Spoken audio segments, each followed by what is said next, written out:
Fala galera, antes de começar o corte, lembrar vocês aí que a Betfair é patrocinadora do Futebolaço Podcast e a maior parceira da história do Clube de Regatas Vasco da Gama. Vascaíno aposta lá na Betfair, quem não é vascaíno também pode apostar lá. Lembrando que tem que ser maior de 18 anos e apostar com responsabilidade, tá? Não vai aí se comprometer, isso não é renda extra, é só um entretenimento. Você pode ganhar, mas também pode perder, beleza? Betfair, parceira do canal Futebolaço Podcast. Agora vamos pro corte. Márcio Ribeiro, Dieguinho, o Tietchan vai ser reserva do Hugo Moura, depois você me fala. Cara, eu não sei se ele vai ser reserva do Hugo, não. Eu acho que seria mais fácil até o Jair cair pro banco do que o Tietchan. Mas vamos ver. Mas que eu acho que o Hugo Moura vai ganhar a vaga de titular em algum momento, vai. Inclusive, o Hugo Moura não perdeu a titularidade por deficiência técnica. Ele acabou o ano muito bem. E aí, o cara, ele é um treinador novo, acabou de chegar, ele tentou pegar os jogadores mais técnicos do time e empurrar todo mundo de uma vez. Mas eu acho, sim, que o Hugo Moura vai acabar ganhando a vaga. Ele é um cara que tem muito bom controle de jogo, bom passe, chute fora da área, bom no jogo aéreo e marca muito bem. É o melhor marcador do elenco do Vasco, sem sombra de dúvidas. Tá? Mas eu acho que o melhor de tudo, ô Márcio, nessa tua mensagem, é que desde quantos anos a gente não vê o Vasco com um elenco com qualidade? Olha o nível de meio campo que o Vasco tem hoje. Hoje o Vasco tem Hugo Moura, Cocão, Jair, Paulinho, Tietchan, Coutinho, Payet, o Estrela, que tá voltando da cirurgia do joelho, o Zuccarello, que voou aí na copinha, que é um pouquinho mais novo do que o Estrela, também meia. A gente tem que ver a famosa liga, né? Se vai encaixar. Mas eu não tenho dúvida de afirmar que o Vasco hoje tem um dos melhores meio-campos do futebol brasileiro. Não é o melhor, mas tá ali no bolo. Top 8, top 6, sei lá, encaixando até sobe um pouquinho mais a régua. Porque se você for falar de papel, no início da temporada ninguém dizia que Marlon Freitas e Gregor seria a melhor dupla de volante do país. O Marlon Freitas acabou o ano xingado para um baralho pela torcida do Botafogo.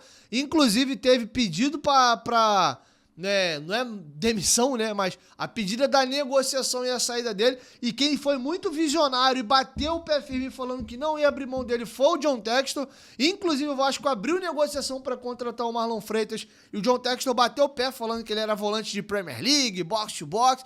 E o Marlon Freitas voou. E se você for pegar o time de 11 do Botafogo de 23, que lidera quase o campeonato todo e faz aquela derrocada no final, e o time titular do Botafogo em 24, do time titular, só quem sobrou foi justamente o Marlon Freitas, que acabou o ano xingado e chutado pela torcida. Todo o restante o Botafogo trocou. Goleiro, lateral direita, lateral esquerda, dupla de zaga, companheiro de volância ali do Marlon Freitas, o camisa 10 que era o Eduardo, os três homens de frente, o Tiquinho, que era o grande ídolo, o grande cara desse time, virou reserva do Igor Jesus, e o único que se manteve foi ele. O Gregor, ele tinha uma passagem ok no Bahia, nada demais, tava jogando no MLS e chegou aqui e arrebentou. Então, tem um negocinho chamado liga. O Vasco tem jogadores de muito boa qualidade técnica, pode ser que encaixe. E aí, dando muito certo, você fala, caramba, o Vasco tem, de fato, um dos melhores meio-campos aí do futebol brasileiro.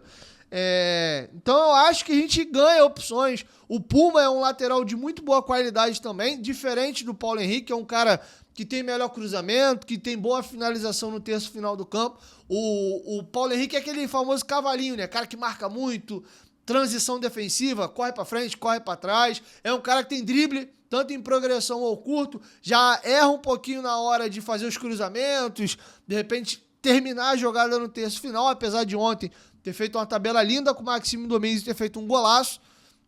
Mas não é muito o natural do PH, né? Na esquerda, idem, o Vasco tem laterais que se complementam. Com a saída do Leandrinho agora por empréstimo, a gente perde uma boa opção. Mas o Piton é um dos melhores laterais esquerdos do país. O Leandrinho é um menino promissor. O Vitor Luiz já é um lateral defensivo que segura bem as pontas ali em determinadas situações de jogos. O Léo Jardim é um dos melhores goleiros do futebol brasileiro, assim como o Verratti nas características dele como centroavante. Eu acho que a carência do Vasco, onde o Vasco deve mesmo, é nas pontas, cara. Não à toa o Carille não tá usando ponta nenhum. E a zaga vai ter que se provar. O João Vitor ficou e começou um ano meio claudicante. E o Lucas Oliveira fez 2 bons jogos contra pequenos, não é parâmetro. E o Lemos nem estreou. Então, se a zaga acertar, ficar sólida, e a gente resolver o problema aí de profundidade contratando pontas, o Vasco pode ter um ano muito interessante e ser até uma surpresa. Teve até um corte meu que ficou famoso, rodou muito aqui no YouTube, principalmente no Instagram. Eu vi que tava com mais de 7 mil compartilhamentos. Eu falei, que isso? Quando eu falei que o Vasco tinha um dos melhores elencos do país, e quando eu falei melhores, eu não falei segundo, terceiro, eu falei um dos 8. Desse tem, um dos melhores, top 6, top 7, top 8. Aí o nego se pegou só no melhores, né? Aí pronto. Ah, piada, não sei o quê. Não é, cara. Eu acho que o Vasco carrega consigo um marketing negativo.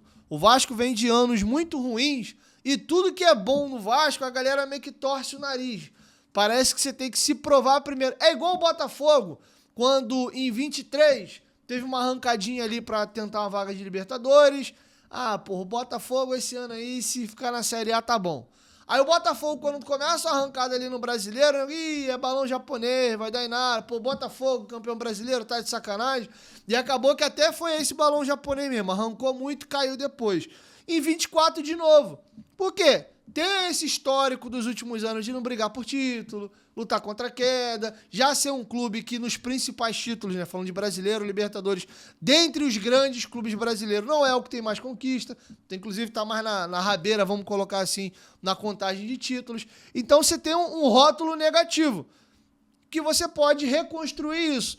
E o Botafogo fez merecidamente um 24 incrível, já tinha feito um 23 bem bom, apesar da derrocada ali no final. Se você olha o todo e esquece a derrocada, foi bom. E o Vasco idem. Então o Vasco tem um rótulo muito negativo sobre si, que quando alguém faz um comentário como esse, já vem aquela imagem do Vasco, 4 vezes rebaixado, 5 Série B, quando não caiu, brigou para cair algumas vezes, não tem um título aí expressivo desde 2011, o último título em 2016 que foi o Carioca.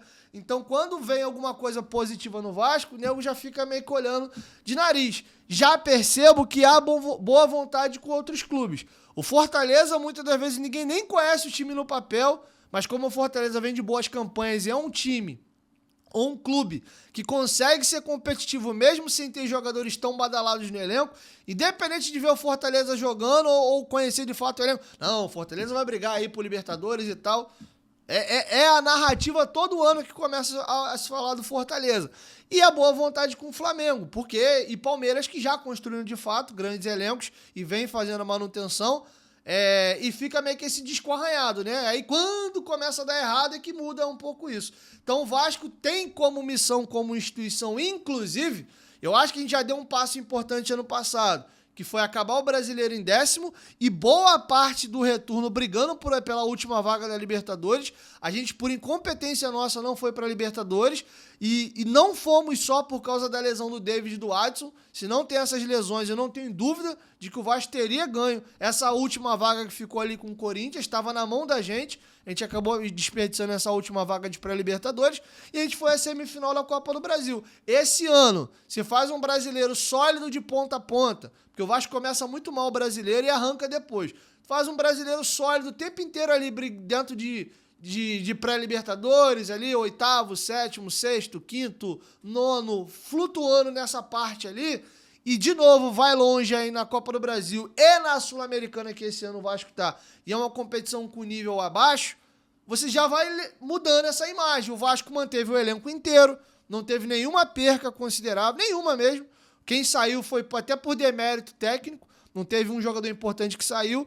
Então, você começa a melhorar essa imagem negativa que o Vasco construiu nos últimos anos, tá bom? Diria até, num comparativo hoje, que o Fluminense e o Vasco têm times bem equivalentes, e se você analisar direitinho, o Vasco talvez já tenha até um elenco superior ao Fluminense. Mas como o Fluminense, há 2 anos atrás, foi campeão da Libertadores, aqui no Rio de Janeiro, mesmo com o Flamengo tendo bons elencos, foi bicampeão carioca, ano passado, com toda a desgraça que o Tricolor viveu, iniciou o ano ganhando a Recopa, você tem esse brand adquirido nos últimos anos que faz você ter uma boa vontade de melhorar com o Fluminense. E olha que o Fluminense escapou do rebaixamento na última rodada, quase caiu.